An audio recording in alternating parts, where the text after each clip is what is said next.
chipinganyana Onerito hangwa Otema tupoaya Ngei Jerusalem alisha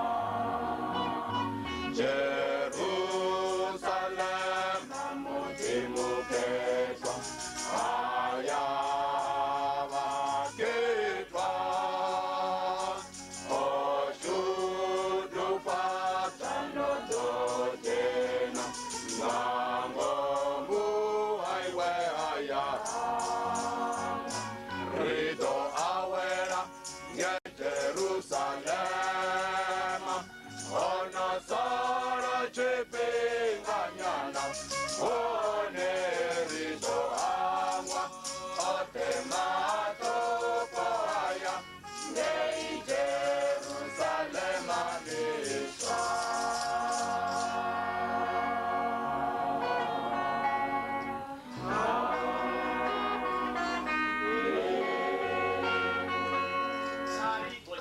Mwanga munne wa zvitu utobvelela ngalimula maduva itazori ndava hei isiwele pasi eni aijelwa chothe ramanda ndiyaombera ngani machanosoro womushumo kaubonari sori muzimu wanga nihoni apa bukati yashu noamba nari huna kuvangana vaviri navarari vachidhamba ngazina langa ndingasikundova bukati havo zvemaria magadhalene ndiyahumbura muzimu wanga chikotorera chari rudove narudove navuyana zimbuluwa zviiteni kaino chumero kachinochipinga muzimu wanga muambi waipfilanu katodhoroka zvinafuna zvichibva bukati yashu hapa zote zviiteni ngazina liurwane lerafi rilitende la Jesu Kristu sangatsaperi amen.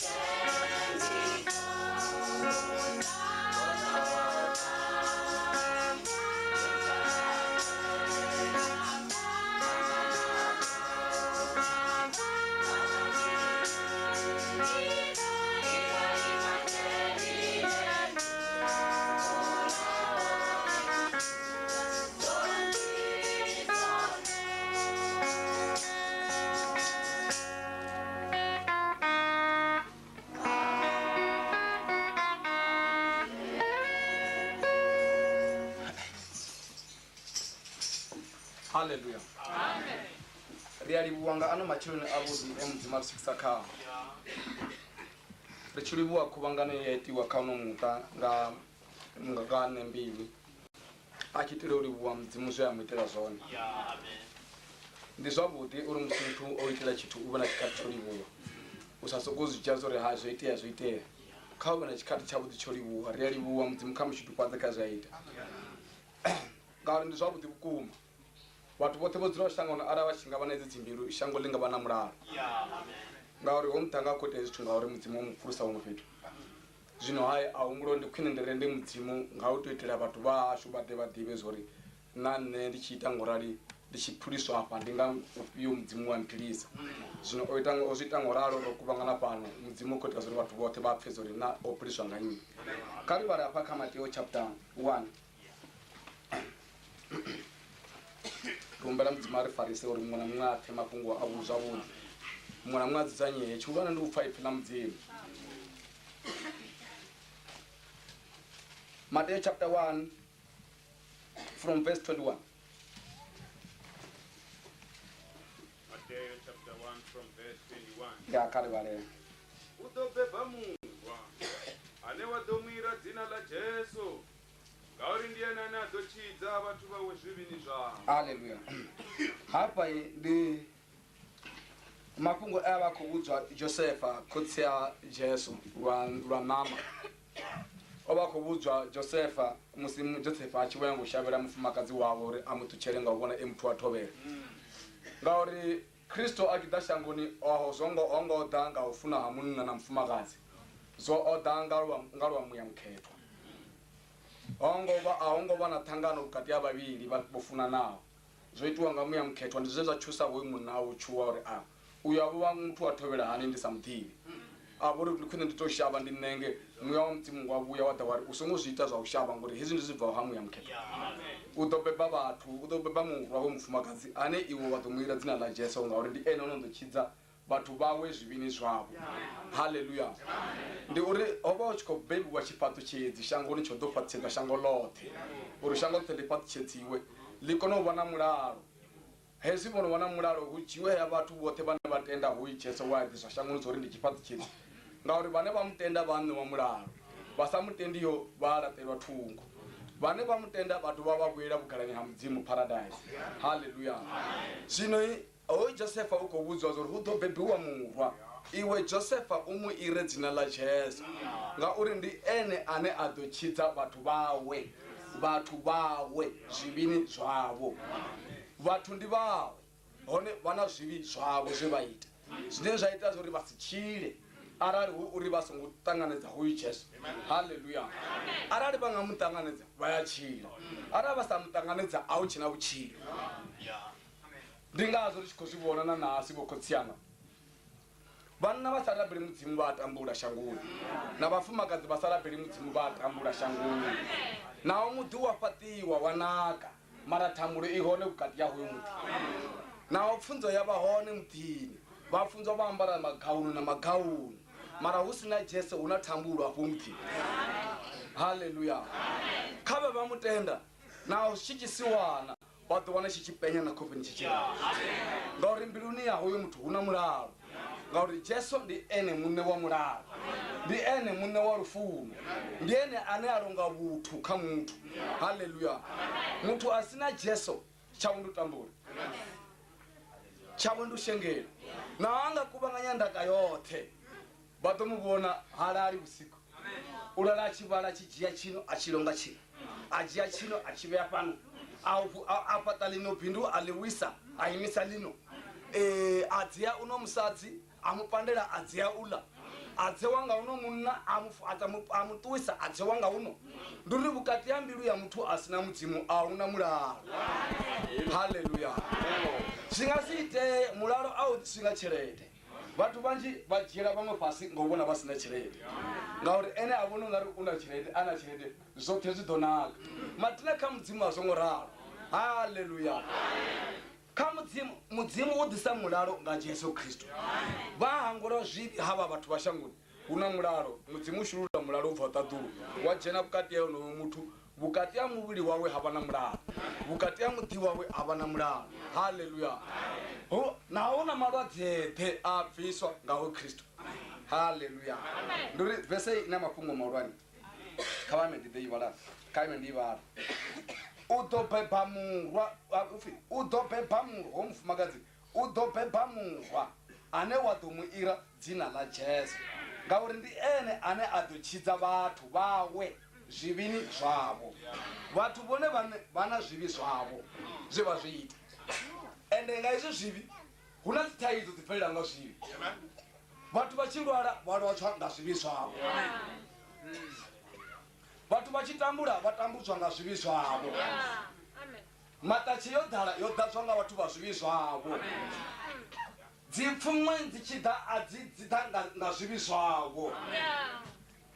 hu na lufu lune lwa itiwa nga muthu ene muṋe nga zwivhi zwavho arali vha tshi tswa vha vhidza lufu lwa swika vha vhulawa tshifhinga tshisa thu swika arali vha tshi tota vha pfulwa nga zwipfulwa nga vhaṅwe lufu lu sa thu swika vhafa. Arali vha tshi kwasha miṱa ya vhaṅwe vha vhulawa nga vhaṅwe vhanna vha tshi khou vhulawa nga zwivhi zwavho zwe vha tou ita nga u kwasha miṱa ya vhaṅwe. Na mufumakadzi vhaṅwe vha pfuliwa vha vhulawa vha tshi vhulawa vhanna vha vhaṅwe. Zwino ha mafhungo a funa uri muthu o dzula shangoni a ḓivhe zori musi ndi tshi ita hezwi zwi ḓo mbangela lufu lwanga ngo ṱavhanya. Zwino vha sedzea namusi mudzimu nga tshilidzi tshawe na nga lufuno o shulula dwadze ḽine ḽa dwadze ḽi tshi dzhena kha vhathu ḽine ḽa pfi AIDS. Vhane vha si pfe ndavha ya mudzimu vha ṱangana ngalo. Haleluya. Vhane vha sa fune mudzimu vha ṱangana nga dwadze heḽi lufu lwa ḓa khavho tshifhinga tshi sa thu swika. Haleluya. zamba zori muthu ono khoḓo ufakwa a tshi fa o vhulawa nga zwimi zwawe wabona muthu uya tunga no tshi dipha khona tshi ṱunga dzi tshi bva dzi a muluma ngauri ndi ene dzi ṱungaho arali a songo ya a dzi mulumi a dzi mushishitshi uya fhira nga fhasi ya ṱhango i nṱhafha a fhira nga fhasi dza sa mulume ngauri ongo dzi ṱunga zwino arali muthu a tshi ṱunga zwivhi zwi a muvhulaya haleluya zwino arali mafhungo aya a tshi khou ambiwa vhone vho dzula fhano nga matsheloni vha sedza zwori vha khou lwala vha ya murahu ngei vha sedza tsinde ḽa vhulwadze vha ḽi vhona zwori nṋe ndi khou lwala nga mulandu wa zwivhi vha vhona mafhungo one ndi one mafhungo e Yesu a ḓisela one shangoni uri a vhudziwe vhathu vha kone u phepha kha heyi ngudzi ya vhutshilo ya lufu vhane vha pfa haya mafhungo vha tende u phepha mudzimu wa vhaṱanganeni na vhone ndo khondeneya vhone ndo vhaisala shangoni no vhalata mudzimu wa vhutshilo haleluya ngauri Jesu o ḓisela u tshidza vhathu zwivhili zwavho musi a tshi vha phulusa u vha fha mutakalo vhukati ha mbilu u vha fha mutakalo vhukati ha matshilo avho a vha fha mutakalo vhukati ha muṱa wavho ngauri fhethu hu sina mudzimu a huna mulalo haleluya arali vho dzula muṱani vha tshi vhona hu sina u pfana vhukati ha muṱa wavho mufumakadzi na munna kuti dzule khou lwiwa hu na zwivhi hafha arali anga vha na zwivhi muṱa u fhaṱei munna wa lingedza u dzhia tshino a imisa musadzi uri a si tshone musadzi wa dzhia tshino a imisa munna ri a si tshone musadzi ri ndi a fhaṱa muṱa vhahali vha dzhenelela munna ri ndi a fhaṱa muṱa vho maswale vha dzhenelela hu khou thuthiwa ngori hafha muṱani a huna mudzimu hu khou rabulwa tshikelemi afho haleluya zwino hu na rabulwa mudzimu hu na rabulwa sathane mudzimu sendela murahu vhathu vha ya fa shangoni mudzimu o lavhelesa so a sina zwine a ita ngori a vha mubvuleli nḓila yo dzhena arali muṱani vho dzhia muḓi wavho wo u fhaṱa vha vhea luvhambo nga diabolo mudzimu a na dzikhoro dzo dzhena Yesu ha fosteli muthu uri a mutende ndi ngazwo ho vha hu sina muthu a fhodzwaho a songo ranga a vhudzisa uri u ya tenda nazwo uri ndi nga zwi ita a tshi ri ndi a tenda uri kha zwi ralo zwa mbo ḓi itea ho vha hu sina muthu o swika hayi furani hayi zwihone zwo salaho kha ḽa Israeli zwi tshi khou swenda ngeka zwi tende hone a tshi khou zwi fhira a tshi ḓivha na mbilu yatsho zwori hetshi a tshi tendi heḽi bofu a ḽi tendi hoyo musadzi ha mpfuni a fhira a tshi khou mu vhona wa vha hone ane a ri hezwi a tshi tou ri Jesu a tshi tou vuwa matshoni a u pfha mbilu afha nga mumbiluni yawo zwori hu na muthu one ndo funa u ṱangana naye ono khou ḓo tenda o vha a tshi fara lwendo lulapfu a tshi khou tovhela muthu one a tshi khou vha fhira vha tshi khou tambula miṱa i tshi khou pwashekana vha tshi khou lwa na vhanna na vhasadzi hu tshi khou lwaliwa hu tshi khou fiwa mara na uri o vha a tshi ḓivha zwori a vha nga tendi o vha a tshi fira vha ḓivha arali vho ḓa hafha ro vha ri tshi humbela zwori vha dzhie mafhungo zwori hafha ndi hune muya wa mudzimu wa ḓo tsela hone ndi nga wana thuso yanga hanefho vho rambiwa tshi nga ndi tshimima mara mudzimu dendi nene o tsela naye kha vhathu vho ḓaho fhano vhaṅwe muvhuso wa Jesu vha ḓo u vhona vhaṅwe hanefhano nga mulandu wo ḓihudza tsimbilu vha ya vhudzula vhafa u ṱuwa ipfha ndavha ya mudzimu nge a si itende a ṱuwa a tshi khou shengana na vhulwadze hawe a tshi khou guma dziphilisi misi na misi haneti ha zwi vhoni zwori naho ndi khou guma philisi vhutshilo vhuwo ha zwi vhoni zwori ndi khou guma philisi muṱani a huna mulalo ha koni u vhona ngauri naho o funzwa sathana u ya vala nga lukila lutswu nga ṅwenda muthu u si vhone zwa mudzimu haleluya ndi a livhuwa ngano matshiloni hono muṱhanga wafha nge a tenda heyi ndavha ya vangeli ḓuvha le hewo mutshini tshi khou itelwa ngauri mudzimu muphilisa huṅwe fhethu he a vha a songo elekanya haleluya ndi ḓo humbela uri musi vhathu vha tshi bva afha a vha sumedze tshinepe tshi rafha ḽanduni tsha accident ya a ṱangana nayo ori a tshi fhira hune nṋe nda vha hone nṋe nda shuma hone a ḓa tshi nṱoḓa mudzimu a tou zwi itavho ti khou ḓihudza ndi khou tou amba zwa mudzimu vhathu vha songo dzhiela thungo mudzimu a zwi tshi ita nṋe nga tsho tshikhathi nda bva nda takuwa nda ya kha kuṅwe gurupu nda vha ndi khou rabela a ndindele ngangi a fhedza tshikhathi a vhona ndi sa vhuyi a vhe a ṱuwa mathina nga tshetsho tshikhathi a tshi tou bva hanefha tshi tou tsa a sathu no ya kule to swika mnangoni wa prisini a vhona ṅwenda u tshi bva ṱaḓulu kha vha ḓombudza muvhusoni wa mudzimu u tshi khou organiziwa zwithu zwi khou organiziwa muthu a dzulaho shangoni ane vhaini vha hawe ani zwi vhoni zwori u na mini hoyu muthu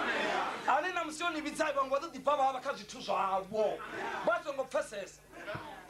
vha nga vha na muya u songo lugaho hoyo muṱhanga a tshi khou ralo a vhona u tshi tsa ṅwenda u tshi bva ṱaḓulu a sa ḓivhi zwori u khou itea mini ṅwenda wa tsa wari phu wa thivha goloni a tshi thivha goloni a tshi na ndi mini u khou itea mini ṅwenda wa dovha wari wa gonya a tshi gonya u tshi gonya ṅwenda ṱiraka khi yo no vha phanḓa yo ḽaisa zwithihi i khou ḓa khayo yo bva kha bada yayo i khou ḓo ṱangana nayo ya mbo ḓi dzhena ya rwa ya ṱuwa nayo i khou mu sundudza distance yo bvafho protection paina i nayo i khou ṱuwa nayo a huna na muthihi wa khaladzi yawo vha tshi fhira hafha vho ngo tenda u tsa goloini vho mbo ḓiri ofa vha gidima vha gida mushumuloni kha vha vho ṱolela zwine maṱatshi ne mbilu a nga vha tsatshila nṋe ndi tshi swika nda zwivha zwori shuwa hafha a hu no bvaho nda ya sibadela nda nda ṱolela nda huma nda zwa zwori a hu no tshila hori the following day ndi tshi vhuya nda mangala muṱhanga khou fha thambete nda yango shavha uri oyu muthu milenzhe yawe yo tsumbuwa gai kha iḽa goloi wai a tshi khou tshimbila nga milenzhe nda ri milenzhe i khou takala a ri yo takala nda ri hei nṋe ndi ya ofa mudzimu vha khou itela hetshi tshimima tsha ṋamusi uri vheni vha lushaka lwawe ni vhone ni tshenzhele hu na tshi a tshi wana tshi bva u ṱaḓulu u khou organizelwa zwithu nga mudzimu vhaṅwe vhanna vha khou organizelwa zwithu nga dziṅanga vhaṅwe vha khou organizelwa zwithu nga vhaprofita miṱani yavho hu dila dziṅanga dzi khou gidima dzi gidima dziṅanga dzi fhedzi dza gidimisa na vhana vhanoho muḓi vha fhedzi maṱula shangoni mudzimu e hone ane a kona u organizela tshithu lufu lwa ḓa nga tshikhathi tshawe ngauri jesu o bebelwa u tshidza vhathu vhawe zwivhini zwawe muya wa mudzimu wa kha nṋe wo nḓolisa uri vhatshinyali ndi vhaḓivhadze mafhungo maḓivha ndi fhodze dzimbilu dzo pwashakanywaho wo nthuma u hwelela mathubya zwauri o vhofhololwa mabofu zwauri a ḓo vhona vho shengedzwaho ndi vhahumiselayani vho vhofhololwa ndi hwelele ṅwaha u takadzaho wa murena khosi ine ra khou ya khosi ya ḓo ḓa nga ṱaḓulu a yo ngo ḓodzwa kha iḽi hai o bva tshiḓolo tshi nṱhatho ya halleluya o ḓodzwa kha ḽi ṱaḓulu bibili tshi zwi amba iri ha vhona muṱangano muhulwane kha phalamennde ya mudzimu phalamennde ya jehova ya kuvhangana nga hoyo musi hu khou ṱoḓiwa munnani a nga tenda u tsa shangoni o fela vhathu hu na bugu ire na mapfundo maṱana mavhili upfi ane a nga vula haye bugu a vhofhula mapfunde haya u ḓo ṱangana na hezwi havhiwa skirini hafhaḽa tsha muṅwe na muṅwe a zwi vhona vhanna na magota vhakerube vhaserafe vhamini vhoṱhe vha kwatamisa zwifhathu ha vhona vhangwana tshi nga ṱhavhiwa i murahu hangei ya bva tshigobagoba i tshi ḓa tshikotsi ndi a livhuwa mpefho kutshanḓani ha nga ngowa musidzana evishi musidzana wa sa ḓivhi munna wa sa ḓi nyakadzise a dzula stel shankani fhasi ḽoṱhe ha na ngowa mariya uri ndi ene na nga beba mutshidzi a mubeba a ḓa shangoni zwone mubeba u ya mushumoni wa vhidzula wone a tshi swika nazareta thembeleni ya tshitshena va mu ṋekedza bugu ya muprofita yesaya ha hawe a bebwa hone a tshi to i vula heyo bugu a ṱangana nga vhuṱanzi hovho yesaya a vhuṅwala yesaya khou zwi ṅwala yesu a sathu beba yesaya na ina yesu vho fhambana nga miṅwaha ya maṱhanamana 400 years yesaya o profita zwa guma a tshi profita zwa guma mabambiri a kowa fhasi ya vhulungo yesu a ḓa thembeleni u khou ṱangana nga mafhungo o ṅwalaho nga ha ene halleluya halleluya uri mini uri muya wa mudzimu kha nṋe wo nḓolisa uri vhatshinyali ndi vhaḓivhadze mafhungo maḓivha vhone vha tambulaho nga maanḓa vhone tshisiwana vhone vha vhafela kha musi nga munna na nga vhana vha fela yesu nga musi o vha fela o ḓo vha philisa o ḓo vha tshidza ndo vha ndi tshi vha humbela uri vha songo dzhiela fhungo fhasi he halleluya na vhone ndo tambula zwinzhisa Satana o vhathupa vhunga amba tshiri na mathupha o vhofhololwa Satana o vhathupa a vha dzhenisa vhudakali zwihulu vhana halo vha ṱanza vhala nṱhaho yesu o vha fela vha nga wana ni muthu wa paradise halleluya ya livhuwa mali ko shuma mushumo mutsimale kola kala makhu una bana munna na dibuanga bote we ba kitapa tshulu shangoni bachimunyala bachimfamare na mushumo wapha wafela na musirina ukati ashikebana ngomaphekeni we Yesu Kristo abatanzwa mluni yabo abupisa budakwa wela patali pwala na musiba mara sutikebala haleluya bandabela mushumo waba magistrata wabo fara na mimuya yabone mashanga ngauri huna mafungwa hezo tifiwa tubiwe wotubana sikale mena tsako bana basiro munya butakasararo aringeto buri cyaba ashakunda aringeto nitasuya ashakunda basira hono munya auna munana ngatanzo munya mubika mumwe auna ngane ngatanzo munya mubika mumwe auna profitana ngatanzo munya mubika mumwe auna basazi bana bafluiti bazemtana basina bafarekango shuwa badira bono meta mara bakono shiricha asibona munna mataya naye abona munna mataya naye abona ulo hakulu tsulisa hatokomengo ngambo mhuna munyamumpi wabutupya otupya nisikaleme uri nini matupya zalo obokorola matupya dinyo tupyao libatu bashimolo satani botupya ga satani bachifa bayabutsira bafu batu bashagarosh henda banina koifaye ndindaba yemanga thonga mama ndindaba ya mtu one uifa wote wasiyabangana pasi siyabangana man siya different man udofa wazisiya zishika dijola zishika difeva zishika dinwa wapa umuwa bakisala bone abana kubangana rero warimburuwa wababona ba paradise wobutsula bafu au tibi tuba na ufa na musimu tsimo utendela wachena hapa irima shiduma buya bakolokoto ndifese ndabandi koshirira tambulanga na msinga rulwa ndingabuwana buchiro bufunonga mutimu ngawari bali tupya arali bashimisa dipamba bali tupya bachinwalwa bali tupya bachipya mitaba bali tupya bachishipa bali tupya shitekesheri bali tupya bataba mafuna na zimbaje bali tupya botupya no ufuna no diambela banga umthono kono hamba chitekeshi shono kono hamba mara hesha bazi ponyoki no hamba habo bali tupya bala sibona msibasifa bukora batahiri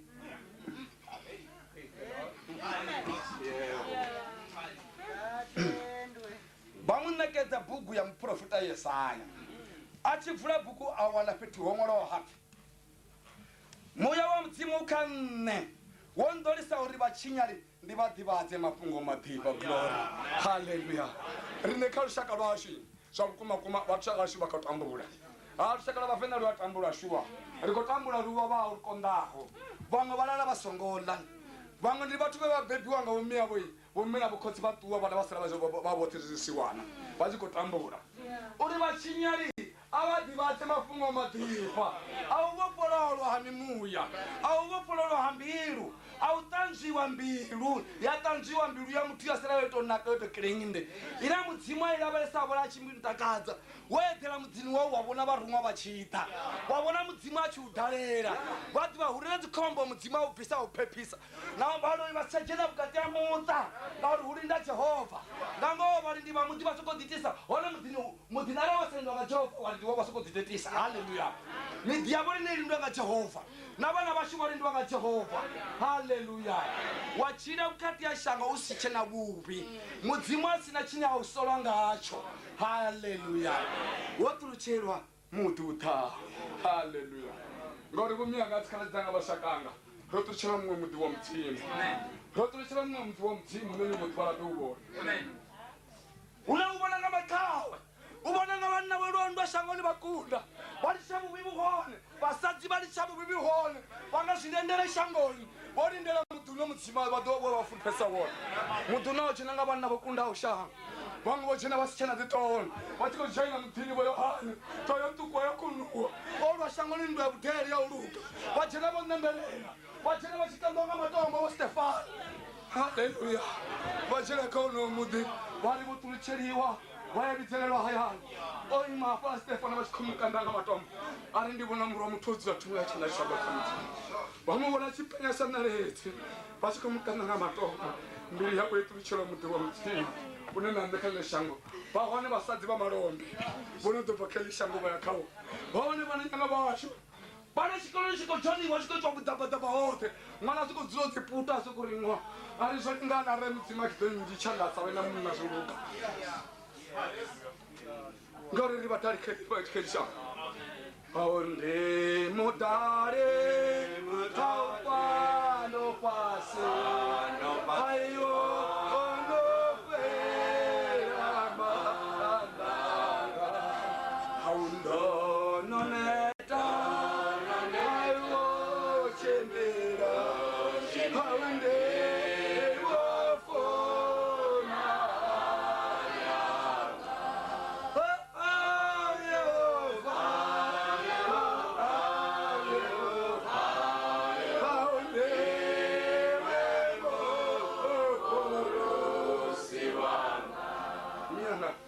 Sibona wakuwesala bamakagruni kolwana nilala nichigomela kusiku na masiyani kuna mudi wa muya maongore muya wa mtu chini chaluli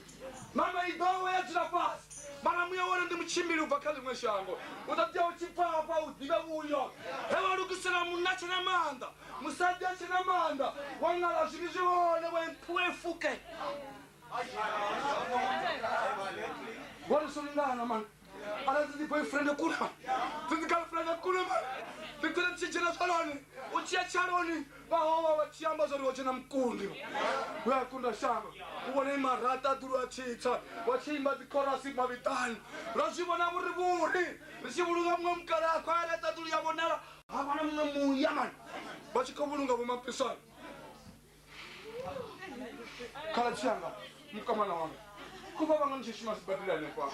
nishikaba bona watu bashizo rubafisani bango bafashi brand shimo bashamba bane babula yaman bango bajati aposhenza 20 maraka charufu tanguoni apala jai musatana wa humela mrao usala wote apala satana uribona so wetamini mishimo yao kaibona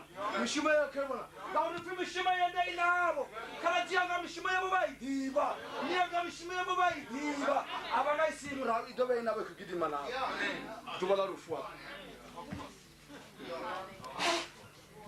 kino ta mishimo ngano machuru riko pembele jana kalithanga na narali ndalala tuba le kwatya dolila muya wa papa kashito Dubanenda wa msadakisana chirikazi bana bashimona mbona bukati ya muta bati baba botwa bakabe babuya Myawa no borugala rwendo uba borugala wachira kamudi wa bakolo oya so diendi mubone bonganga mato nabone kala janga masukuno takalo bona satane wabo babikusira zibuya ndiyeshi netambura hone yabathoma basheshango Dimatura Kutama mrawa zile pana na msini zituku ziramrawa ndo zuhuru kala janga iche foundation Ulote bune wana wita wa foundation Zulana zikawo dakala janga Liada tuba Dinaba tuba chana zinta kata Hallelujah Ngeno ndaba ya mzime shiko kwenye Nyaba na bakale wana indaba Wa msiku na sanje kuna hitofa Wasati baba midini babazira taba Bazira taba bachikulinda bozira milindini bachina zinziye na nochi bakizira milindini Wolindelo mudzimu buya tori chirituwe Wotru chewa mudiwa mudzimu mazwazo hapa rikodo dari bachikati nyaro kufira Matubashi ni matuku man Auna mtu arena matuba maji shanguni Matubashi ni matuku rotobe chewa Marashana hangi asuna mkumo karadziana Nawenga puriwa baba memba batiba bibili baifetsa Mararaba songo hangura ziba shiri shuru panda mtimu Oro shibisi kwa kitimeta Bafuna rabera mtimu marashibia shibali sejinabo Why bofara bibili bai kuda bai ya chikoluni Marashibia sitini wali sejinabo Ngore lilengo fumba Kado fula Luka 24 verse 47 Luka 24 from verse 47 Nauri kachaka zote udodibadzwa dzinani lawo uremuluwa Na uhangwelwa zvivi atomiwa nga Jerusalema. Hallelujah. Read the Luka 1 verse 77. Praise Jesus. Luka 1 verse 77. Vatu vawe udovapa ndivo ya uri vadochidzwa nga uhangwelwa zvivi zvavo. Vari vana vachidiviso vachidochidzwa na mimi. Yohana watu mimi makati ya mulayo na chitsi chechi. Oi makati ya mulayo chitsi mulayo achikoimisa ngamari. Achikoimisa chitsi yanego. Mara vana sino vatu vaya madini ene baba wasipapechi. Mbiluzi basi kufuma madini hapa. Batina mwana mtimu ngono ufundisa wambili. Batina mtanki uhangwelwa zvivi. Amen. Ika kuchukua wana bakaduni na watu kuninganga wachikura ya watu mara afundisha mbili. Hallelujah. Amen. Batatofuwa ndivo yauri batotsinzwa mahangula zvivi zvavo. Amen. Hallelujah. Amen. Ana chikwata swari mafunga batipato chimeza shango liloti chimbulani nochimeza ndava yohangula zvivi atomwanga Jerusalema vaapostoli vakitoma samoni yotoma yachumanga pita ichumela eJerusalema leka yahangula kuti va 3000 ati kuchumela ndava yohangula zvivi. Hallelujah. Yona ndava neyakuchumela kavatu vote munasi kuhangula zvivi angasikona kuona mubuso wa mudzimu musati asi kuhangula zvivi angasikona kuona mubuso wa mudzimu ngauri madhadha namani maramu wa mudzimu uyambiruni ngauri zvivi zvibva kambirwa mbiri ndiyo negenerate yamuchini mbiri ndiyo negenerate yamuchini hauna chana chamuti chonosvika hauna chana chamufundi chonosvika hauna mati yonosvika hauna direkini yonoya maramu wa mudzimu ngachaza kristu uyajena waitanzva nyomi yakwanduwa zachipiki yakutoritava namatungu chaona ara vasongosvika kachishika akasinendwamaoni chimwana ndachitotikomba vatatopuwa ndivo vari vasivanosina vasizvivanna vasivasaka vasvo muchochitswa munadasemumwana mumwe kaditore avaditore usiapo yavati vapfumuna musanga mutivi wavandoshinyanungaponeshamwe vasiva katikiri mazhazvo vatu varisaka vasvo dava ndiyone na kristo ngamara rachipambaroni achikongamara lavona lavatano mutini wa Jerusalema kosi iyo imwe chikongamara rachipambaroni. Haleluya. Vanokwele kugugugu vana vachikomusika mutini wa twezi vavopofundapedwa mukatile matata rachipama vasati vachikosiya navanangana vavo ata vamukosi aitata rachipamani achini eli mudzimu wano vakucherera asikotamisa chiparuo shambula sikora moto adzikinya mutombo haleluya uya tomushuru waitini vanachikoteketa kuipo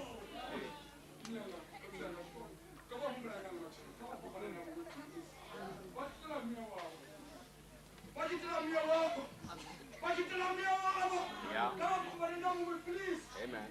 What was the cause? Kama alivyotokana mafungo matipa shamani ya shanuka wana wa shanuka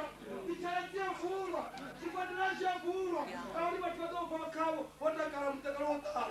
ndio kusabu shubu mabaza shiparangana kwa Kristo na shibla hole otro na matuwa. Haleluya. Baba pocha ndabaji baba tabo walingwa batakuwa kuchilinda ndabaji bazi asma ndabaji bazi kanza mapofu kwa kwa timato na ndabaji pama asindaba ya morina zikaza ina ndaba arta generativa mtango tozo muno tozo muno spama muno mabati sanda muno